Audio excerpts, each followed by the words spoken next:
नेवासा फाटा परिसरामधील hotel आणि लॉजवरती वेश्या व्यवसाय सुरू असलेल्या 3 ठिकाणी पोलिसांनी छापा टाकून शनिवारी मोठी कारवाई केली आहे। 3 लॉजवरती टाकलेल्या छाप्यामध्ये 11 पीडित महिलांची सुटका करण्यात आली आहे। हॉटेल, लॉजिंग मालक, मॅनेजर आणि ग्राहकांसह 10 जणांच्या विरुद्ध पिटा कायदा अंतर्गत गुन्हा दाखल करण्यात आलाय।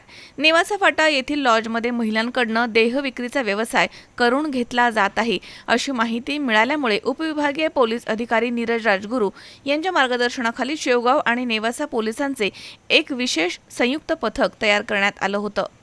खात्री करण्यासाठी पोलिसांनी 3 डमी ग्राहक तयार करून त्यांच्याकडे 500 रुपयांच्या चिन्हांकित नोटा देऊन त्यांना लॉजवरती पाठवण्यात आलं। डमी ग्राहकांनी इशारा करताच सज्ज असणाऱ्या पोलीस पथकानं एकाच वेळी शनिवारी 9 मे रोजी संध्याकाळी 3ही ठिकाणी छापे टाकले आहेत। या कारवाईमुळे परिसरामध्ये मोठी खळबळ उडाली आहे। या प्रकरणी पोलिसांनी 3 हॉटेल मालक, 2 मॅनेजर आणि अनैतिक व्यवसायाला खतपाणी घालणारे 4 ग्राहक असे 10 जणांच्या विरुद्ध गुन्हा दाखल करून 7 जणांना पोलिसांनी ताब्यात घेतलाय।